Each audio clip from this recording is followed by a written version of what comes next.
Estes todas essas coisas? Responderam-lhes: sim. Então lhe disse: por isso, todo escriba versado no reino dos céus é semelhante a um pai de família que tira do seu depósito coisas novas e coisas velhas. Então, nesse capítulo de Mateus, Jesus está assentado à beira-mar, junto com o povo, com os seus discípulos, e ele está compartilhando uma série de parábolas, né? Essas parábolas vêm em sequência. E com essas parábolas ele está ensinando tanto o povo quanto os discípulos, né, a respeito do reino de Deus, a respeito de como o reino de Deus funciona. E essa daqui é a última parábola.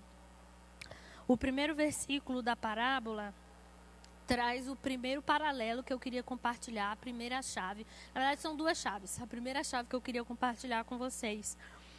Ele diz que todo escriba versado no reino dos céus é semelhante a um pai de família.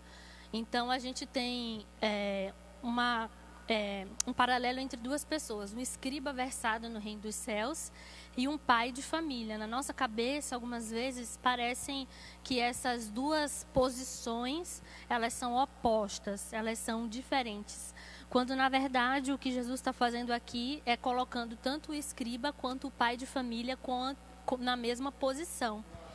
E em Provérbios, capítulo 9, tem um texto que eu gosto muito, que fala, que ilustra um pouco desse paralelo, né?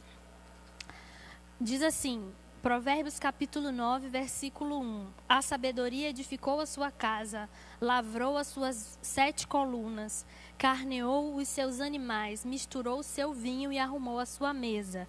Já deu ordens às suas criadas e assim convida desde as alturas da cidade. Quem é simples, volte-se para aqui. Aos faltos de senso diz: vinde, comei do meu pão e bebei do vinho que misturei.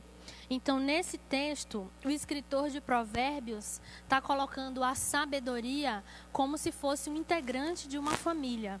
Então, a gente tende a pensar que aquilo que é espiritual, ou a parte espiritual da nossa vida, a parte da nossa vida onde a gente vai adquirir conhecimento de Deus, ela é superior a um pai de família ou a nossa posição no lar. E entender que essas duas coisas não estavam separadas foi a primeira lição que eu tirei na quarentena, né? Que eu sou um ser humano indivisível. E que durante esse período, o que eu fazia em casa como dona de casa era tão espiritual quanto o meu tempo devocional. Então, a gente precisa ter essa chave guardada no nosso coração para que durante esse tempo a gente não venha ter crise com relação a quem nós somos. Porque muitas pessoas atribuem a sua identidade com aquilo que elas estão fazendo.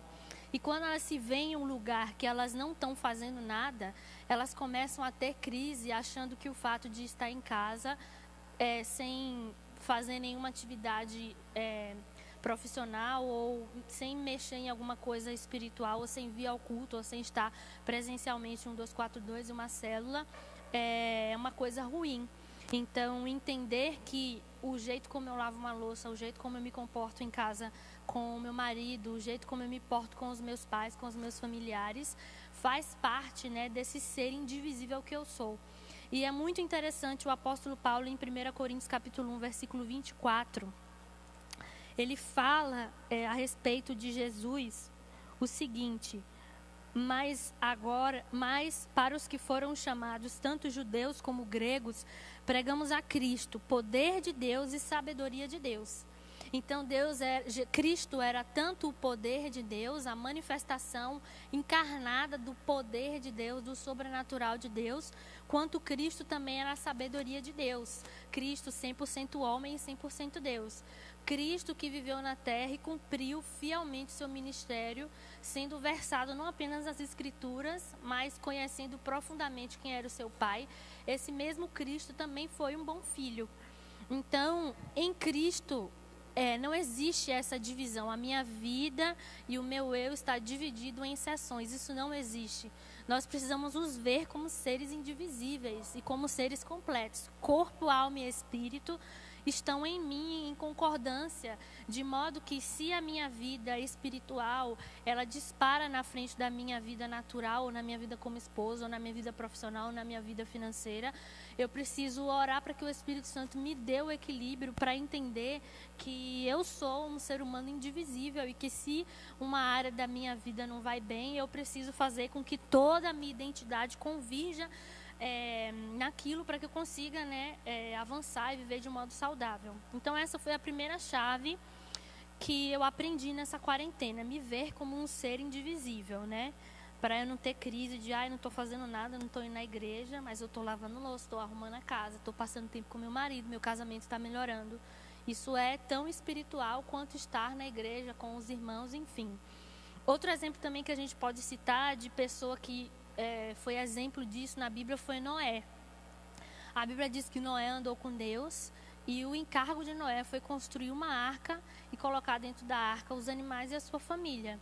Então Noé era um simples lavrador. Eu aprendi o cantarino que Noé se tornou um lavrador depois, mas isso é outra pregação. Mas Noé era um lavrador, ele era um pai de família, ele tinha filhos e ele foi fiel tanto ao que Deus tinha dito para ele fazer, né, a sua vocação, quanto ele foi fiel à sua família, porque se ele não tivesse sido fiel à sua família no período em que ele estava construindo a arca, ele não ia conseguir levar a família para dentro. Então, ele dedicou a sua vida para construir a arca e ele passou muitos anos fazendo isso, mas se ele não se visse como esse pai de família, do mesmo jeito que ele não conseguiu convencer todo o resto dos moradores da terra, ele também não ia conseguir convencer sua família. Então a família de Noé só entrou na arca porque Noé foi fiel tanto à vocação dele quanto à vida natural dele. Eram coisas que estavam ali trabalhando juntas, operando juntas.